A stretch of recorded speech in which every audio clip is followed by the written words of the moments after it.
En 2019, Soriba a mené une démarche de décarbonation de ses produits et aussi de son procédé. L'ensemble de la technicité du projet que l'on avait et des besoins nous ont amenés à s'orienter vers la géothermie.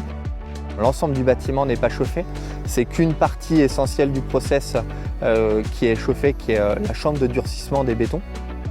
Cette chambre de durcissement, elle fait l'équivalent en volume de 5000 m3. Cet air est chauffé par deux pompes à chaleur géothermiques de 75 kW chacun. Et cet air est chauffé entre 35 et 50 degrés en fonction des besoins que l'on a.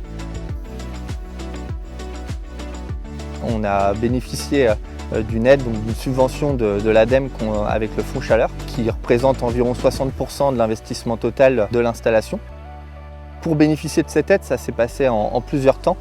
On a d'abord fait ce qu'on appelle un test de réponse thermique et on a été accompagné par un bureau d'études via des relations que l'on a eues avec le CUMA.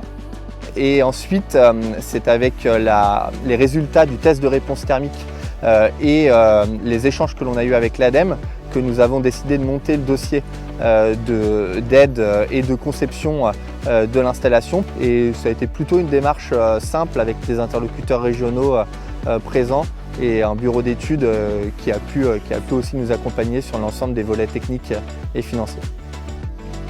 Donc là, ça va faire un an en fin d'année 2022. Ce qui est très intéressant avec la géothermie, c'est que pour 1 kWh consommé d'électricité, on a donc environ 4-5 kWh d'énergie thermique, donc de chauffage au sein de notre process industriel. Sans l'aide de l'ADEME, on aurait peut-être fait une installation plus modeste, peut-être que en 2020, on aurait peut-être utilisé un peu plus d'énergie fossile sans avoir cette aide-là.